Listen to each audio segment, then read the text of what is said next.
이따금 건강을 잃다가 의사 선생님 좋은 분 만나가지고 회복된 분들 계세요.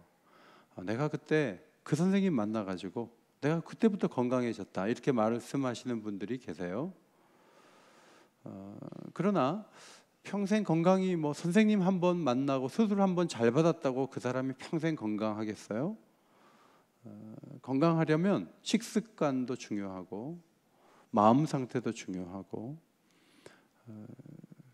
그가 술을 하고 담배를 하고 막 그렇게 하는데 선생님 한 번 잘 만났다고 건강해질 수는 없거든요. 그래서 이 건강의 요인은 굉장히 다양하고 오랜 어떤 환경에서 이루어진다, 이렇게 보는 것이 맞는 것처럼, 성령이 한번 임해가지고 제자들이 완전히 바뀌었다, 무조건 성령 받아야 된다, 성령 받은 그 한 사건이 제자들을 돌려놓는 결정적 사건인 것은 맞지만, 특별히 기도하고 완전히 달라진 제자의 모습이 된 것은 오순절 다락방에서 한 번 기도로 된 건 아니에요. 그러면 복음서가 필요 없어요. 사도행전부터 시작하면 돼요. 복음서가 보여주는 것은 제자들이 오랫동안 배웠다는 거예요. 제자들이 오랫동안 실패했다는 거예요. 그런데 성령이 오시고 그들이 오랫동안 배웠던 그것이 현장에서 값지게 드러났다, 그것을 보여주는 것입니다. 특별히 기도에 있어서 사복음서와 사도행전이 증거하는 바는 예수님이 기대했던 기도를 드리는데 실패했던 사람들이었다. 그러나 그들은 점점 더 영적인 사람들이 되었고 성령이 오심으로 그들의 기도도 꽃피게 되었다. 그것을 복음서와 사도행전이 증거합니다. 오늘 우리가 읽은 말씀은 예수님이 기도를 요청한 사건이죠. 예수님은 한 번도 제자들의 도움이 필요가 없어요. 예수님은 자기가 다 알아서 할 수 있어요. 기적의 떡을 나누어 주는 일 정도는 도움을 받지만 예수님이 무슨 도움이 필요하겠어요? 예수님이 원하는 대로 다 할 수 있어요. 세금이 부족하면 물고기 입을 벌려서라도 예수님은 그 세금을 납부할 수 있는 그런 능력과 힘이, 지혜가 있는 분이에요. 그런데 겟세마네 동산에서 3명을 데리고 올라가셨어요. 기도의 자리에서 그들이 예수님을 위해서 기도해 주기를 원하셨습니다. 그런데 그들이 다 졸았죠. 예수님이 3번 오셨는데 계속 졸고 있었어요. 굉장히 실망스러운 일을 한 거죠. 그러면 이 자리에는 4명밖에 없었어요. 예수님과 3 제자. 그러면 이때 졸고 기도 못했다는 걸 누가 얘기한 거예요? 마태, 마가, 누가복음에 이 기사가 기록되어 있거든요. 마태도 거기 없었고요, 누가는 물론 없었고 마가도 없었어요. 마가는 한 세대 아래예요. 그래서 이들 가운데는 현장에 있었던 사람은 없어요. 누군가에게 들어서 아는 거예요. 그러면 누가 얘기했겠어요? 예수님이 얘기한 게 아니면 3명 중에 1명이 얘기한 거예요. 신학자들은 마가는 베드로의 제자다, 그렇게 알고 있어요. 그래서 베드로가 어느 날 마가에게 얘기한 거예요. 내가 겟세마네 동산에 올라갔는데 엄청 졸았어. 그런데 거리가 가까워서 예수님이 무슨 기도하는지는 들었어. 그런데 예수님이 올 때마다 나는 졸았어. 그러다가 내려왔는데 그 다음부터 엄청난 일을 만났다고 자세하게 얘기를 했고, 마가는 베드로의 그 증언을 따라서 이 말씀을 기록하게 되었는데, 이제 분명하지는 않아요. AD 67년경 전후로 베드로가 순교를 하거든요. 그런데 마가복음이 쓰인 것도 그 즈음이에요. 어쩌면 베드로가 죽기 전에 쓰였고 어쩌면 베드로가 죽은 후에 쓰였어요. 베드로가 죽기 전에 쓰였다면, 이런 기사를 넣는다면 베드로에게 허락을 받아야죠. 사도께서 허락하시면 마가복음을 집필하면서 이 부분을 좀 넣어야 되겠는데 괜찮겠습니까? 그럼 베드로가 넣으라고 했으니까 들어간 거예요. 특별히 성령은 이 부분을 넣도록 마가를 감동하셨고, 그래서 우리가 이 말씀을 읽을 수가 있게 된 것입니다. 중요한 것은 기도에 있어서 이 부분이 매우 중요하기 때문에 마태, 마가, 누가복음 이 3 복음서에 다 이 부분이 기록되어 있어요. 우리는 이 말씀을 통해서 기도에 대한 몇 가지 교훈을 얻을 수가 있습니다. 첫째로 겟세마네라는 동산, 그 기도의 장소가 나오는 거죠. 여러분 어디서나 기도해도 돼요. 꼭 겟세마네 안 올라가도 돼요. 예수님이 그냥 다락방에서 좀 시간 내 가지고 거기서 기도하셔도 돼요. 하나님은 꼭 뭐 산에 올라가서 기도하는 걸 좋아하는 건 아니니까. 그런데 예수님은 겟세마네 동산으로 올라가셨습니다. 사도들은 성전에 올라가서 기도했어요. 다니엘처럼 성전에 가지 못하는 사람은 성전을 향해서 문을 열어놓고 창문을 열어놓고 기도한 것을 볼 수가 있습니다. 예수님은 십자가를 지시기 직전에 겟세마네라는 동산에 올라갔어요. 헬라어를 그대로 읽으면 겟세마니, 기름 짜는 틀이라는 의미가 담겨 있습니다. 올리브산이 많은 산이어서 그 한쪽에서 기름을 짰나 봐요. 그래서 겟세마네 동산이라고 불려졌던 것입니다. 마지막에 기름 짜는 틀이니까 거기서 한번 사생결단의 기도를 하려고 처음으로 겟세마네 동산에 올라간 게 아니에요. 누가복음 22장 39절에 보면 예수께서 나가사 습관을 따라 감람산에 가심에 제자들이 따랐다. 예수님은 감람산에서 기도 많이 하셨어요. 제자들도 거기 올라가서 기도 많이 했어요. 이때 처음 올라간 게 아니라는 거예요. 성전에서 왜 기도하지 않았는가? 예수님은 성전을 기도의 용도로 쓰여져야 된다고 생각을 하고 마가복음 11장 17절에 보면 이에 가르쳐 이르시되 내 집은 만민이 기도하는 집이라 칭함을 받으리라고 말씀하셨는데 예수님은 겟세마네로 올라가셨죠. 이때는 그 밤에 성전에서 기도할 수 있는 상황이 아니에요. 성전을 지키는 자들이 예수님을 못 들어가게 할 거예요. 그래서 예수님은 습관을 따라서 마지막 기도의 장소로 겟세마네를 삼으셨어요. 이것이 마가복음을 통해서 우리에게 전달됐지만 이런 마지막 기도에 대해서 가장 많이 마음에 새긴 사람들은 누굴까요? 이 세 명의 제자일 거예요. 예수님은 마지막까지 기도에 최선을 다하셨다. 이것이 세 명의 제자가 예수님께 배운 생생한 교훈이에요. 여러분, 우리도 언젠가 세상을 떠나게 될 거예요. 자, 교회에서 72세 되면 은퇴하시거든요. 이 은퇴를 하시면서 금요기도에도 은퇴를 해요. 새벽기도에는 오래전에 은퇴를 했고요. 그리고 돌아가시기 10년 동안 다른 동창회와 모든 모임을 다 갔어요. 그런데 기도의 자리에서는 본 적이 없어요. 그리고 그 자녀들도 우리 아버님은 돌아가시기 직전 한 10년 동안은 거의 기도하지 않던데요. 옛날에는 금요기도도 다니시고 하더니 전혀 기도하지 않았어요. 그러더니 갑자기 돌아가셨어요. 자, 그렇다면 그 자손들이 무슨 기도에 대한 교훈을 받을 수 있을까요? 기도란 마지막까지 하는 거예요. 기도는 끝까지 하는 거예요. 누가 그 본을 보여주셨어요? 예수님이. 예수님이 그 교훈을 보여주신 거예요.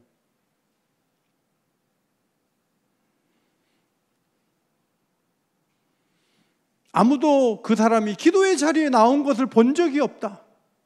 기도의 영향을 받은 후손은 한 사람도 없다. 그런 말이 나오는 사람이라면 그 사람은 오래전에 영적인 세계가 무너져 있다는 것을 보여주는 거예요.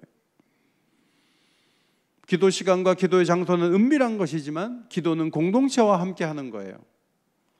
그러므로 공동체 안에서 기도하지 않는 사람이라고 낙인 찍히는 것만큼 사실은 비참한 게 없어요. 저분은 교회 봉사도 하고 다 해. 그런데 기도에 대해서는 잘하지 않아. 기도를 늘 서먹서먹하게 생각해. 저분은 5분 이상 기도 못하는 사람이야. 그렇게 낙인 찍히는 것은 그것은 정말 좋은 일이 아니에요. 여러분, 예수님은 건물을 세우지 않았어요. 어떤 조직의 장을 지낸 적도 없어요.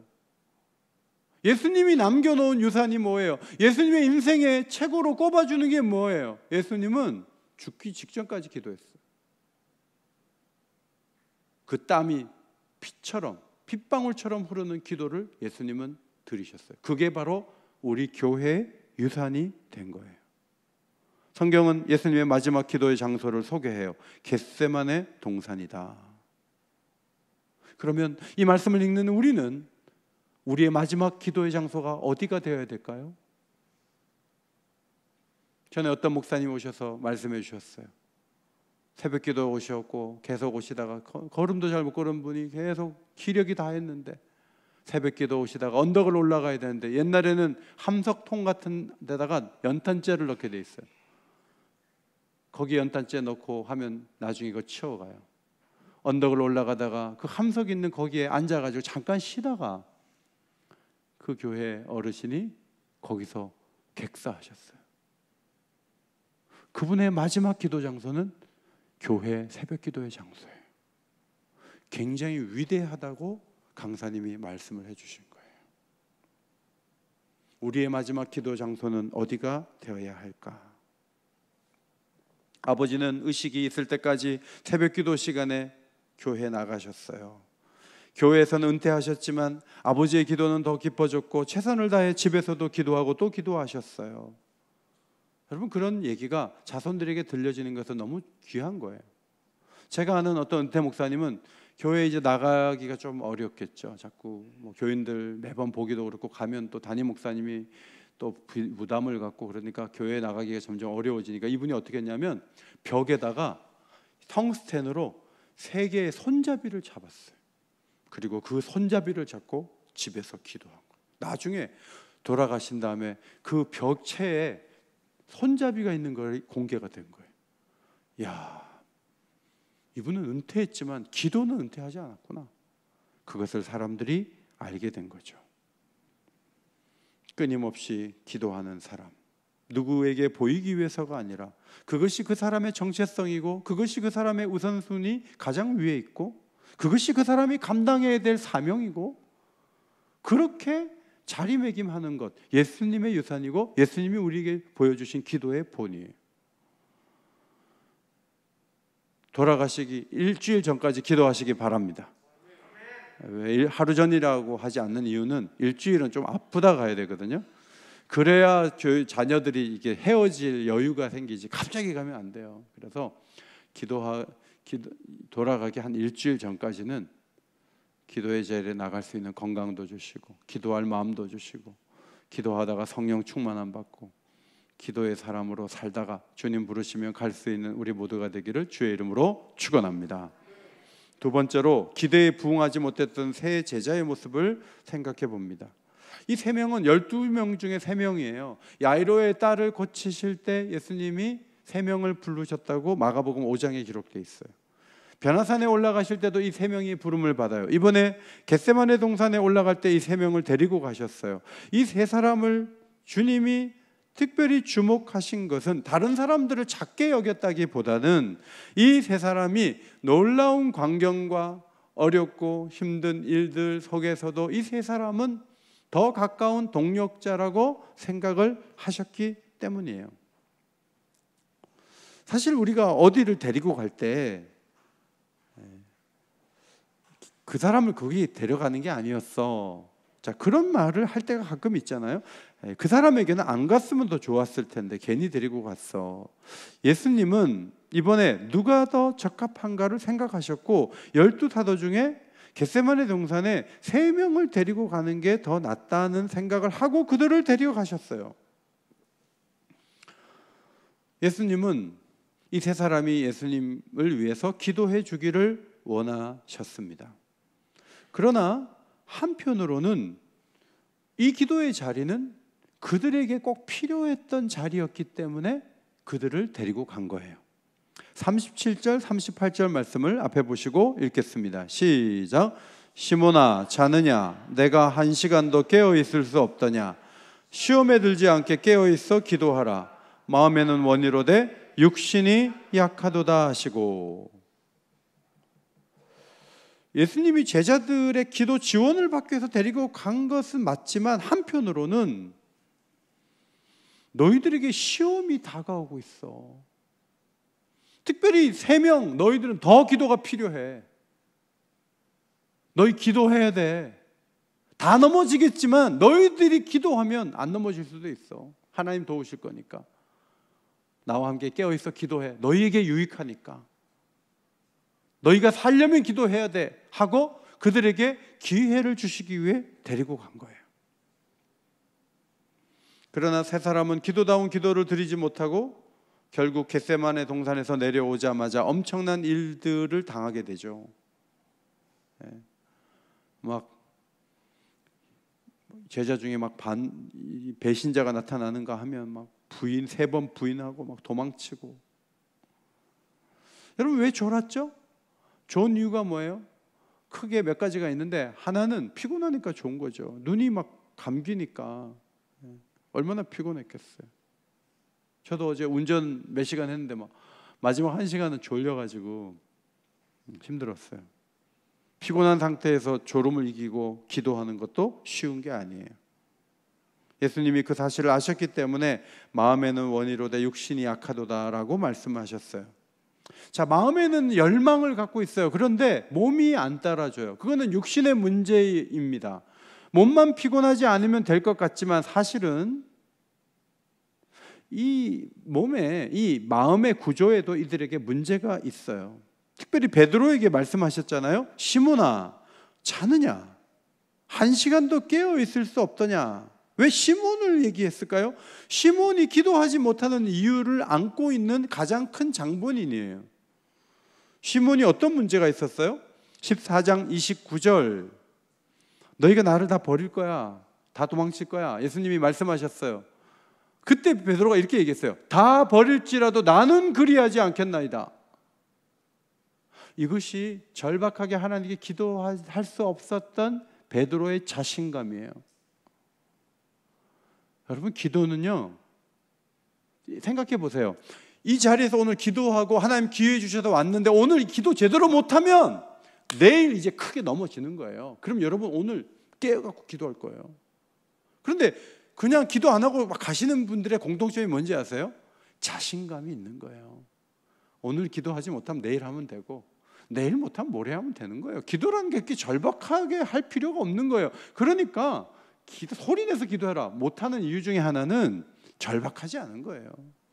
기도한다 그래서 시험에 안 빠질 것도 없고, 기도한다 그래서 시험에 통과할 것도 없다. 기도 하나마나 결과는 마찬가지다. 그런 생각을 갖고 있으면 절박하게 기도할 수 없어요. 베드로는 지금 자신에게 무슨 문제가 밀려오는지 전혀 감을 잡지 못하고 있어요. 그리고 마음속에는 기도 안 해도 나는 다른 사람하고 달라. 나는 달라. 난 잘할 수 있어. 난 자신감 있어. 이게 베드로였어요. 그러니까 기도 못하는 거예요. 기도는 누가 해요? 자기에게 실망한 사람들이 하는 거예요. 아, 난 진짜 정말 안 돼. 난 왜 이런지 몰라. 난 정신이 없어. 나는 말은 많이 하는데 현장에 가면 난 약해. 난 왜 이런지 몰라. 이런 사람들이 하나님이 도와주지 않으면 나는 아무것도 할 수 없어. 그래서 절박하게 기도할 수 있는 거죠. 12명 중에 3명으로 부름받았어요. 자, 이들은 어쩌면 9명은 도망치는데 이들은 시험에 빠지지 않고 잘 견딘 사람으로 역사에 남을 수도 있었던 거예요. 그러나 이들은 어떤 사람이 됐죠? 기도의 자리에 올라갔지만 기도 못하고 실패하고 무너진 인물들로 기록되고 말았어요. 자, 오늘 기도를 쉬고 기도를 안 해요. 기도의 실패는 심각한 문제를 불러올 수 있어요. 우리 교회도 평안하게 지금 있어요. 우리 교회가 어려워지는 방법이 하나 있어요. 금요 기도에 아무도 안 나오는 거예요. 금요 기도에 아무도 안 나와요. 새벽 기도도 아무도 안 나오는 거예요. 그리고 교역자들도 기도하지 않는 거예요. 그렇게 한 2달만 있어봐요. 우리 교회에 무서운 문제들이 찾아와요. 기도하기 때문에 힘을 얻고, 기도하기 때문에 막아주시고, 기도하기 때문에 일어서고 회복되는 거예요. 기도가 매우 중요해요. 더욱 기도함으로 시험을 이기는 사람이 되고, 더욱 기도함으로 마귀하고 맞서는 사람이 되고, 더욱 기도함으로 충성하는 사람이 되시기를 예수의 이름으로 축원합니다. 세 번째, 겟세마네 동산에서 배운 기도의 교훈이 몇 가지가 더 있어요. 누가복음을 보면 예수님의 기도 소리가 들릴 만한 거리에 제자들이 있었다는 것을 보여주죠. 22장 41절, 그들을 떠나 돌 던질 만큼 가서 무릎을 꿇고 기도했다 그랬어요. 이 돌은 이렇게 해서 막 주먹만한 돌을 집어가지고 청와대를 향해서 높이 던져가지고 저 경복궁까지 가는 그런 돌이 아니고 이쪽에서 던져서 이쪽에 떨어질 정도의 돌, 아마 이 예배당 이쪽 끝에서 저쪽 끝 정도, 그 정도의 거리로 보여져요. 예수님이 기도하시는데 마음이 고민하여 죽게 됐다는 얘기가 들려요. 졸지만 들리지 않아요. 여러분도 오늘 기도할 때 기도 안 하시는 분들 남의 기도 듣잖아요. 이렇게 들어보면 다 들리잖아요. 예수님의 기도도 어느 정도 파악이 가능해요. 예수님이 기도할 때 보니까 아버지여 모든 것이 가능하다, 아버지께는 모든 것이 가능하다는 기도 소리를 들었어요. 여러분, 예수님은 하나님이 모든 걸 할 수 있는 분으로 믿고 있었다는 거죠. 사실 꼭 십자가에 그렇게 죽어야 돼요? 안 죽고도 우리를 구원할 수 있는 길이 하나님께는 마련하려면 얼마든지 할 수 있는 분이시잖아요. 굳이 꼭 이렇게 하셔야 됩니까? 하는 의문점이 들지만 아버지께서는 모든 것이 가능하다, 그 말씀을 드리는 것을 제자들이 들었어요. 그런데 예수님은 아버지의 뜻대로 되기를 원한다는 기도를 드리시고 십자가에 죽었어요. 사도들이 꼭 순교해서 죽지 않아도 돼요. 꼭 복음하라는 것이 누가 죽어야 되나요? 사도들은 막 120살까지 살면서 복음이 전달되면 더 좋잖아요. 그런데 예수님이 아버지께 모든 것이 가능하지만 그 잔을, 아버지께서 주신 잔을 마시고 아버지가 원하는 뜻대로 되기를 원한다는 기도를 드리고 십자가에 죽은 것처럼 사도들도 꼭 내가 순교해야 돼요? 난 못해요. 그러지 않고 그들은 예수님처럼 하나님의 뜻이라면 순교의 제물이 되겠습니다 하고 12명 중에 11명이 순교의 제물이 된 거예요. 기도는 하나님이 전능하시니까 나한테 유리하고 나는 더 편안하고 내가 더 빠르고 풍성하게 가게 해달라는 방향으로 흐르기가 쉬워요. 그런데 어떨 때는 기도를 하면서 더 불리해지고 더 불편해지고 원했던 것이 더 늦어지고 내가 더 초라한 모습으로 가는 것이 하나님의 뜻인지를 물어보고 하나님이 원하신다면 기꺼이 그렇게 하겠습니다 하는 게 기도가 될 수 있다는 것을 우리는 배울 수 있어요. 미우라 아야코가 쓴 기도 입문서 하늘의 사닥다리라는 책을 봤어요.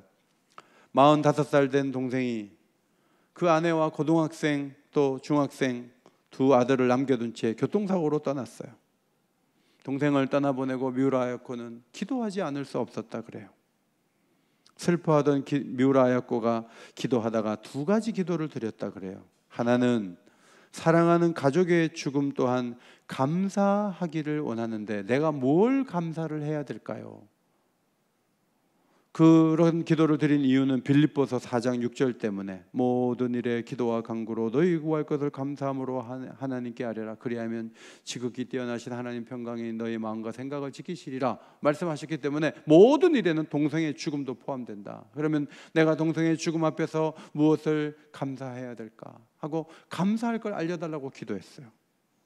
그때 하나님께서 마음에 알게 하셨어요. 몸이 약한 동생이 차차 몸이 튼튼해져서 45살까지 건강하게 살아온 것에 대해서 감사할 수 있었다는 거예요. 아버지가 오래전에 제가 저렇게 병이 많은데 결혼은 하겠어 하는데 아내와 결혼해갖고 두 아들까지 낳았다는 거죠. 그것도 감사해요. 그리고 결혼한 다음에 부부 사이가 45살까지 너무너무 좋았대요. 그것도 감사해요.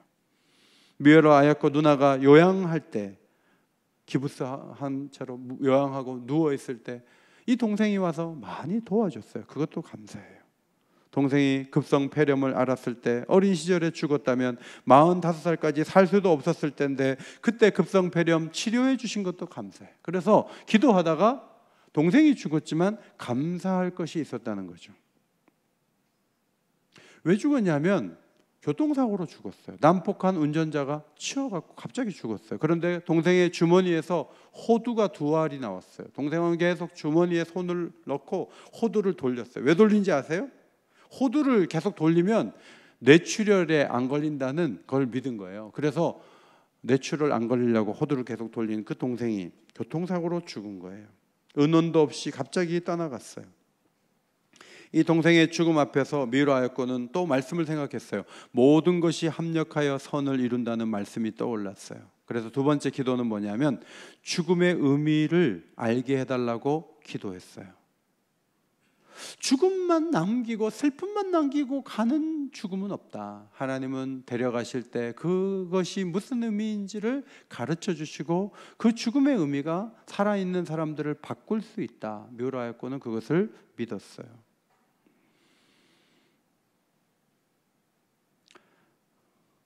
설령이라는 그 소설의 주인공이 된 나가노 철도공무원 나가노 씨, 이 언덕 높은 지역에 객차가 있는데 객차가 막 풀릴 때 그냥 두면 가속이 붙어서 객차 안에 사람 다 죽어요. 그냥 막 내려갈 수 있어요.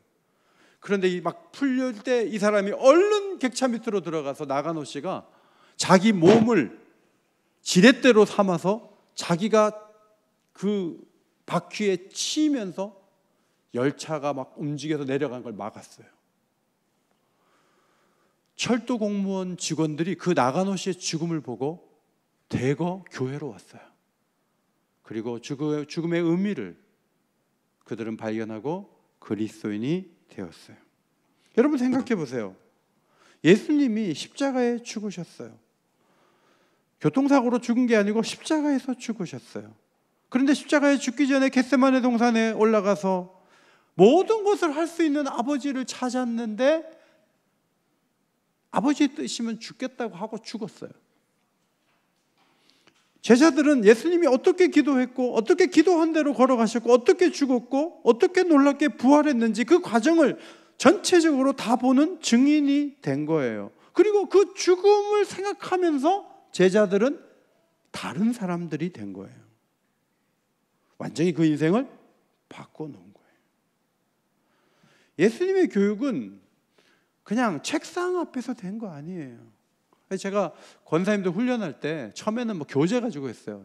내가 그 다음 교재 별로 안 좋아해요. 우리 이번 주에 연극 한번 보러 갑시다. 갔다가 토론합시다. 그래서 전에 루카스 나오는 장애인 부부가 아기를 가졌는데 그런 아주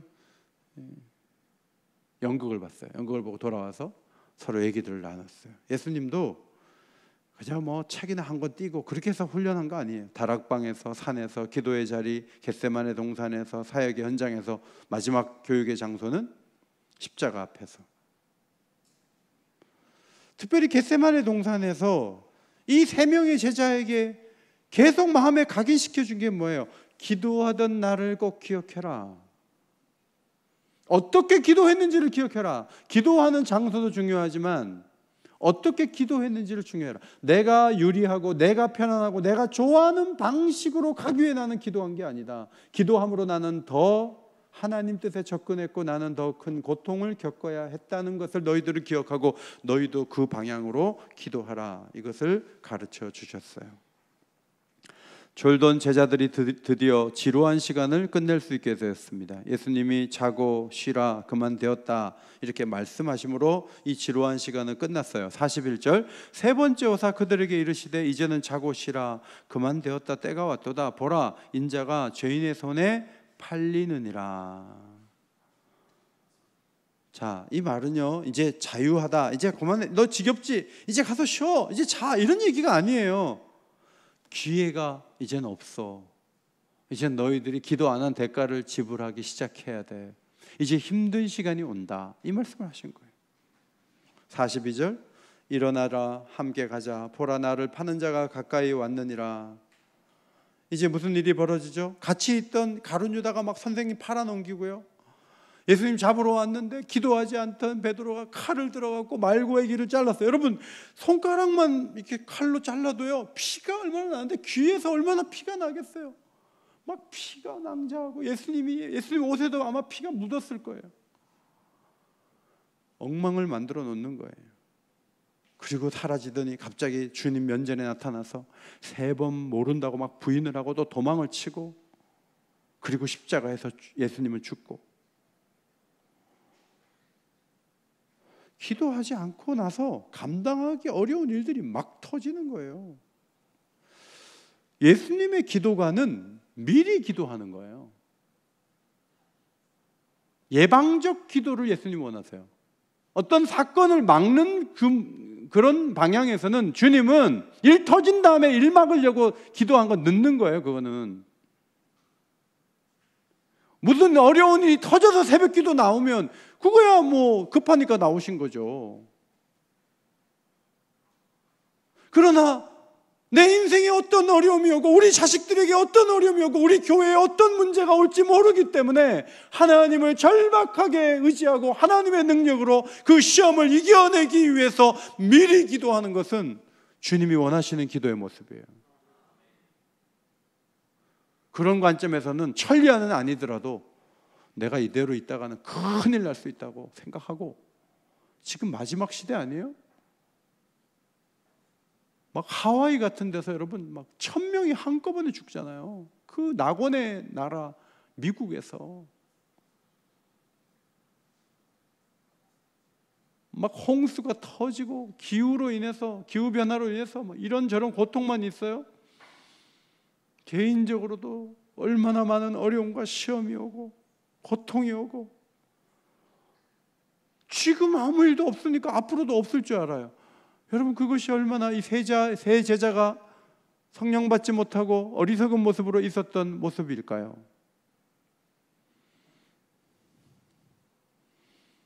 기도를 하는데 성령이 오시잖아요. 그리고 전도를 하는데 많은 사람들이 주님 앞에 오잖아요. 기도를 하러 가다가 장애인 한 명을 일으켰는데 사람들이 몰려왔고 복음을 전했고 수많은 사람들이 놀라운 역사를 경험하고, 성도들의 기도 속에서 옥에서 기적적으로 나오는 경험을 베드로가 하잖아요. 기도하다가 이방인 고넬료에게 가라는 성령의 음성을 듣고 그는 놀라운 일을 감당을 하죠. 과거에는 무기력한 사람, 조는 사람, 기도 못하는 사람이었지만 세월이 흐르면서 베드로는 더욱 기도의 세계에서 강력한 사람이 됐어요. 이유가 뭐예요? 그는 실패를 통해서 계속 자랐어요. 변화됐어요. 새로워졌어요. 그리고 성령이 마음껏 쓰실 수 있는 기도의 사람이 된 거예요. 오늘 이 한 시간 어떤 부분에서는 마지막 기도의 찬스예요. 그걸 하셔야 돼요. 저희 어머니께서 병원에 입원했을 때, 아니 왜 주일 예배를 그렇게 가시려고 그래요? 기부스를 하고 병원에서 도대체 막는데 왜 가시는 거예요? 그런데 그렇게 주일 예배를 가시더라고요. 여러분, 그 주일 예배가 우리 어머니 드린 마지막 주일 예배예요. 나는 그런지 몰랐어. 주일 예배는 언제든지 드릴 수 있는 건 줄 알았어요. 우리 어머니는 모르고 간 거예요. 아니 내가 이 정도면 주일 예배 갈 수 있지 하고 간 거예요. 그런데 그것이 마지막 예배가 된 거예요. 생각해 보세요. 다음 주는 여기 못 온다고 한번 생각해 보세요. 오늘 기도를 어떻게 해야 되는가? 기도들을 안 하고 집에 가시는 분들은 그냥 다음 주에 와서 또 기도하면 돼. 다음 달도 있고 내년도 있어. 그러니까 기도의 기회들을 계속 놓치는 거예요. 자기 문제만이 아니고 다른 사람들이 벌어진 일들, 또 우리나라에 다가오는 시험들과 어려움들. 저는 정말 기도하다가 제일 깜짝 놀랐던 것이 몇 달 전에 빨리 대피하라는 그 문자 6시 4분인가 언젠가, 여러분도 기억나시죠? 아침에 막. 근데 우리 그때 아내는 아팠는지 같이 못 왔어요. 나 혼자 부산으로 가야 되나 아니면 집으로 가야 되나 막. 근데 여러분, 그게 실제 상황이면 나는 그때까지는 편안하게 기도할 수 있었지만 그 이후부터는 산에 들어가서 기도해야 되는 거예요. 성도들하고 못 만나요. 그 다음에 총 들고 기도해야 되는 거예요. 그러면 그 전 기도와 그 이후 기도는 전혀 다른 거예요. 오늘은 내일을 잘 살 수 있는, 마귀를 이길 수 있는 절호의 기도의 기회가 오늘 이 밤에 내게 주어졌다. 이 믿음을 갖고 오늘도 간절한 마음으로 기도함으로 여러분 자신이 하나님 앞에 온전히 서고 교회를 더욱 강력한 영적인 공동체로 세우고 하나님께 더 놀랍게 쓰임받는 자리에 우리 모두가 나가게 되시기를 예수의 이름으로 축원합니다. 이 세상을 살아가는 동안에 나의 힘을 의지할 수 없으니 기도하고 낙심하지 말 것은 주께서 참 소망이 되심이라. 하나님의 꿈이 나의 비전이 되고 예수님의 성품이 나의 인격이 되고 성령님의 권능이 나의 능력이 되길 원하고 바라고 기도합니다. 이 찬양 같이 드리고 기도하겠습니다.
위기가 면제된 사람은 없어요. 시험이 면제된 사람도 없고요. 그런데 어떤 위기도 어떤 시험도 기도하면 이길 수 있어요. 그것이 예수님이 우리에게 가르쳐 주신 놀라운 진리예요. 오늘 밤에 열심히 기도하세요. 그러면 기도한 사람과 안 한 사람은 내일이 달라요. 미래가 달라요. 하나님을 의지하고 간절한 마음으로 기도할 때 첫째로 기도의 자리, 기도하는 시간을 놓치지 않도록. 두 번째, 마음을 토하는 기도, 하나님 뜻을 따르는 기도를 날마다 드릴 수 있도록. 세 번째, 기도를 계속 배워서 하나님 원하시는 도구로 사도들처럼 더욱 기도의 사람으로 쓰임받을 수 있도록 우리들을 사용하여 주옵소서. 주님 이름 한번 크게 부르짖고 기도합니다. 주여